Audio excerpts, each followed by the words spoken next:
স্বাগতম আপনাদের মিষ্টির এই পর্বে। আপনি গত পর্বে দেখেছিলেন কিভাবে আমাদের প্রিয় নবী গোপনে ইসলামের দাওয়াত শুরু করেছিলেন।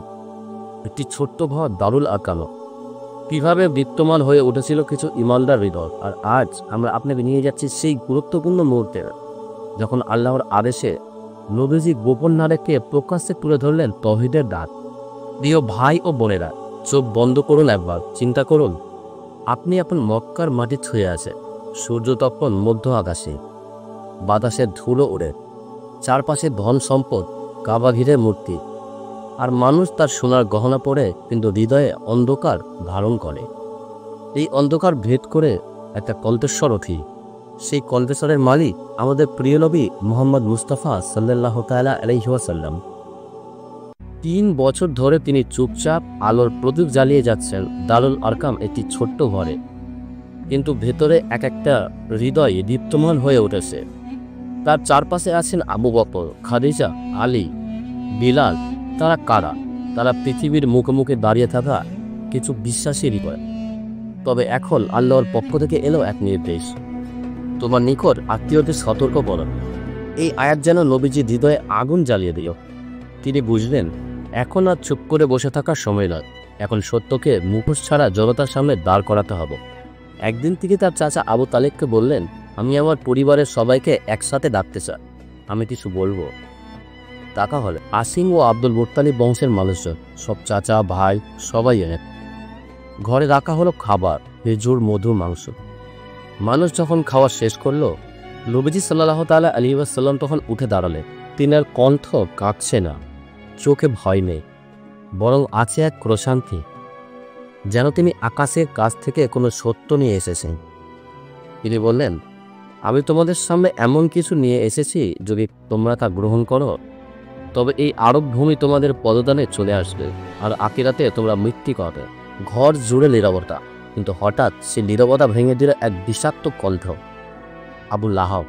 সে চিৎকার করে বলল, তাব্বান লাকা, ধ্বংস হোক তোমার জন্য।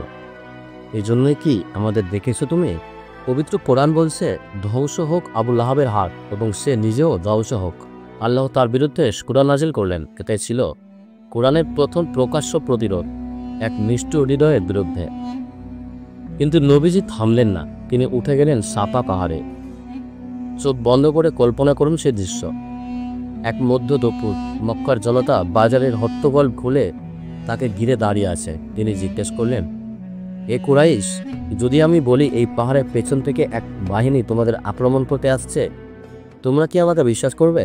সবাই একসাথে বলল, অবশ্যই, তুমি তো আল আমি, অর্থাৎ সত্যবাদী। তখন নবীজি সাল্লাল্লাহু তাআলা আলাইহি ওয়াসাল্লাম বললেন, তবে আমি তোমাদের সতর্ক করছি, আল্লাহ ছাড়া আর কেউ উপাস্য নয়, আর আমি তার প্রেরিত রাসূল। তোমরা সত্যের পথে ফিরে এসো, নয়তো কঠিন শাস্তি তোমাদের জন্য অপেক্ষা করছো। এই কথাগুলোতে কাঁপে মক্কা। মূর্তি পূজায় মোড়া এক সমাজ যেন বুঝে যায়, আজ এক বিপ্লব শুরু হলো।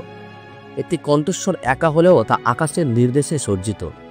তাকে থামানোর জন্য শিগগিরই শুরু হবে উপহাস, নির্যাতন, বয়কট। কিন্তু এ আলো আর নিভবে না। প্রিয় ভাই ও বোনেরা, এই পর্বটি ছিল সেই সূচনা যেখানে অন্ধকার সমাজের সামনে আলো নিজেকে উপস্থাপন করল। একটা কণ্ঠ বলল, লা ইলাহা ইল্লাল্লাহ, আর পুরো সমাজ কেটে উঠল। নবীজি তখন একা ছিলেন, কিন্তু তার পাশে ছিল আল্লাহ। আপনি যদি কখনো একা হয়ে যান সত্যের পথে, তবে মনে রাখবেন, আপনি একা নন। কিন্তু পরবর্তী পর্বে আমরা দেখব কিভাবে কুরাইশরা তার দাওয়াত থামাতে শুরু করলো, ভয় ও নির্যাতনের মাধ্যমে। কুরাইশদের অত্যাচার ও সাহাবীদের ত্যাগ। ভালো লাগলে ভিডিওটি শেয়ার করে কমেন্টে জানান, আপনি কখন প্রথমবার লা ইলাহা ইল্লাল্লাহ শুনে কেঁপে উঠেছিলেন। এটা শুধু ইতিহাস না, এটা আমাদের আত্মার জাগরণ। মিষ্টি, যেখানে ইতিহাস হৃদয়ে বাজে আর আলো ছড়িয়ে পড়ে প্রতিটি অনুভব।